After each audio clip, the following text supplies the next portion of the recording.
जैसे को तैसा रणनीति पर लड़ा गया था वो युद्ध। दोस्तों, कहानी बहुत ही रोचक है। आप इस कहानी को पूरा अवश्य देखना।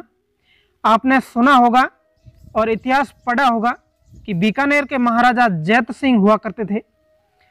जैत सिंह जी बहुत ही चतुर और बहुत ही शक्तिशाली राजा थे। उस समय दिल्ली पर बाबर का राज था, यानी बाबर उस समय मर चुका था और बाबर के पुत्र हुमायूं का राज था और हुमायूं अफगानों से जूझ रहा था। बाबर के दो पुत्र थे, एक गजनी था जो लाहौर का शासक था, कामरान के नाम से जाना जाता था। कामरान से महाराजा जैत सिंह ने किस प्रकार युद्ध किया और कब किया, वह सब इस कहानी में जानेंगे। कामरान बहुत ही क्रूर शासक था। कामरान को महाराजा जैत सिंह ने किस प्रकार हराया और कैसे चाल चली, वह सब इस कहानी में जानेंगे। आपको इस कहानी को पूरा देखना है और चैनल पर नए तो सब्सक्राइब करना है। आओ शुरू करते हैं। बाबर 1530 ईस्वी में ऊपर जा चुका था, यानी मर चुका था। बेटा हुमायूं भारत में मुगल सल्तनत मजबूत बनाने के लिए अफगानों से जूझ रहा था। उधर बाबर का दूसरा बेटा गजनी लाहौर का शासक कामरान भी हिंदुस्तान पर गिद्ध दृष्टि गड्ढाए हुए था।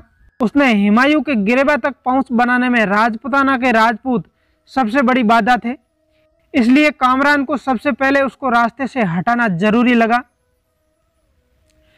तब बीकानेर और आसपास के विशाल जांगल प्रदेश प्रबल पराक्रमी राठौड़ राजा राव जैत सिंह जी की सत्ता थी।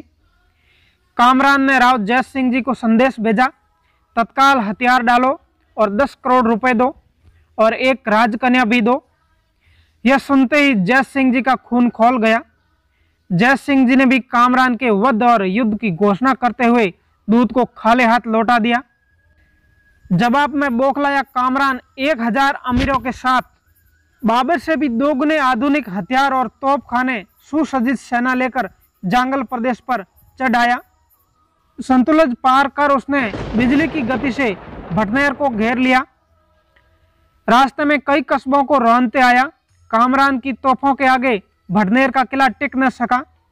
गढ़ में जौहर हुआ और पुरुष योद्धा रणभूमि में मार काट के बाद साका का बलिदान हो गए। जीत के उत्साहित कामरान का रक्त प्यासू टीडी दल बीकानेर की ओर बढ़ा।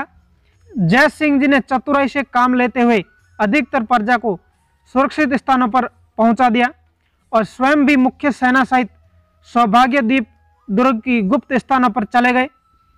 कामरान की तोपों का मुंह अब सौभाग्य द्वीप दुर्ग की ओर था। भीषण युद्ध हुआ। जैत सिंह जी के प्रधानमंत्री सद्रहरण समेत सैकड़ों राजपूत काम आए और इस दुर्ग में कामरान काबिज होने में सफल रहा।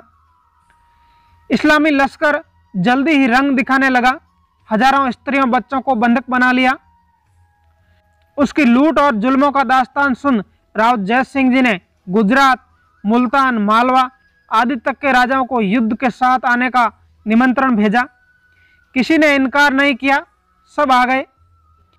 जैत सिंह जी के पास अब सेना की 108 टुकड़ियां और उनके 108 सेनापति थे, पर जैत सिंह जी के मस्तिष्क में कुछ और ही चल रहा था। सब कुटिल इस्लामी रणनीति से हमलावरों को सबक सिखाने का निर्णय लिया गया। जैत सिंह जी ने रात्रि युद्ध का विकल्प चुना। हजारों पशुओं के सींगों और ऊंटों के पीठ पर मिसाइलें व नगाड़े बंधा दसों दिशाओं में उन्हें कामरान पर हाक दिया गया।